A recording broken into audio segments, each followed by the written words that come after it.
you guys dealt with, but getting the guys focused for a game this week, how have you been able to kind of get your guys ready to go for Wisconsin after the last week?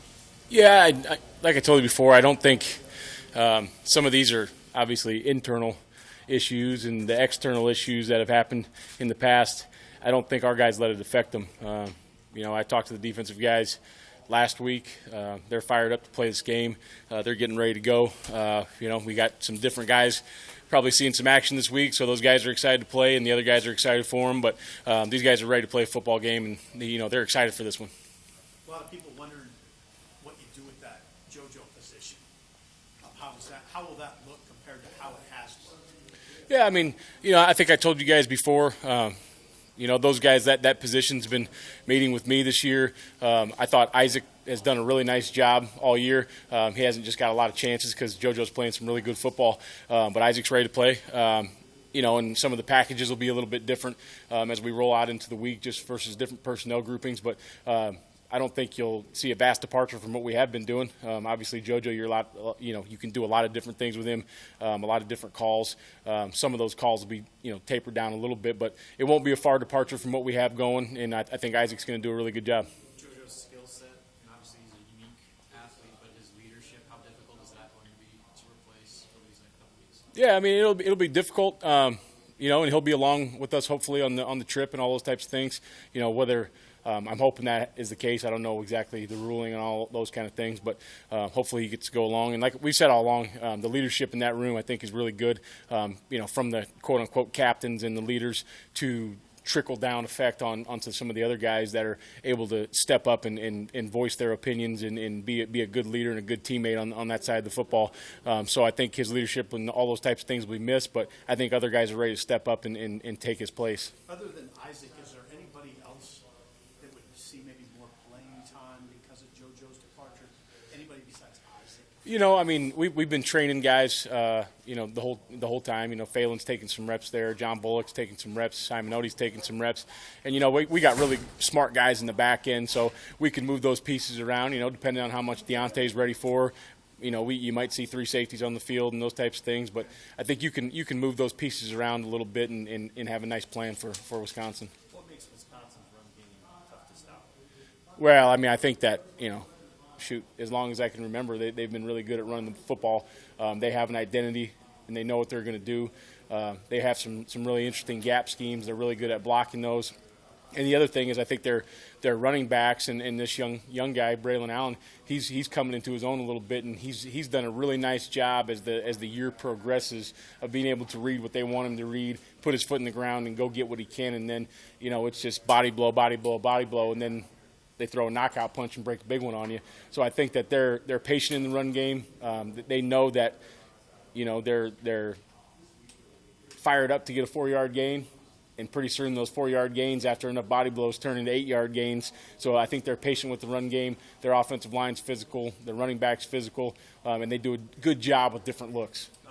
We talked to Luke Reimer, I think, on Monday about why the run defense has gotten better. Of course, he said you guys know the system better than they did. But he also used the word violence. What does that mean to you when a player says that? And also, what does that mean within the context of your program when you guys talk about being violent? Yeah, I think, anytime you're good on defense, and I think it's probably not just our program, it's a lot of programs, but what you want to do on defense is you want to play fast, you want to play physical, and you want to play violent. And in the violence, the physicalness is willing to put your face on somebody, use your hands, be physical at the line of scrimmage, be physical on the perimeter, and then the violence part is when you get a chance to be sudden, whether you're blitzing, whether you're moving in your gap, whether you're going to make a tackle. Let's get violent, let's explode, let's be sudden about things. It kind of seemed like Wisconsin maybe was trying to, find itself a little bit at the start of the season. What have they kind of done over these last 6 games, I guess, that you've noticed that you've kind of been studying film on? Yeah, I think, the quarterback's settled down. He had a few games where maybe he wasn't at his best at the beginning of the season, but he's done a nice job of progressing, doing what they want him to do with the football. They're able to complement their run game with their pass game a little bit and probably get people loosened up, if you will, in the box. But I think their offense is just clicking now, and they're kind of, like I said, from week 1 to week whatever we're in now, that thing just seems like it's becoming a well-oiled machine. progressing pretty well, come off that injury. Is he still on the right track, and what does his return potentially mean for your guys' defense? Yeah, so he's practicing right now. Hopefully he's ready to go. We'll see. I mean, he's got a lot to do with that. How does he feel? I think he can be cleared as long as he feels good. So I'm looking forward to him playing in the football game, whether it's a limited amount of snaps or the whole game. But we'll kind of see as the week goes on with him. How big is that for you? Oh, I think it's huge. I think the guys want him to play in the football game. I think that allows us to rotate some more guys through, which at this time of the season becomes a big-time asset when you can roll some guys through, and especially when you're playing in a physical football game like this. So I think it's a good morale boost to the defense, and it's also just a physical attribute to the defense as well. Get back to Isaac for a second. How similar are the traits that he has to his brother? I mean, obviously you coach them both, so. Yeah, they have similar traits in the fact that they're both really football smart. They have a high football IQ. They're both physical football players. They're both smart football players. They just kind of have a knack for being where they're supposed to be at the right time. Luke was a little bit more, happy-go-lucky. Isaac's pretty stubborn in a good way, and so I think they have a different personality a little bit. But as far on the football field, they're the same guy, different position, obviously different physical attributes, but just being a football player, they have a lot of the same qualities. What's your recruiting plan? When you think, you probably have to have one eye on the games and obviously one eye on trying to figure things out. Do you have any more players that you want to try to get out of the high school ranks, or do you just want to kind of look more at the portal or JUCO?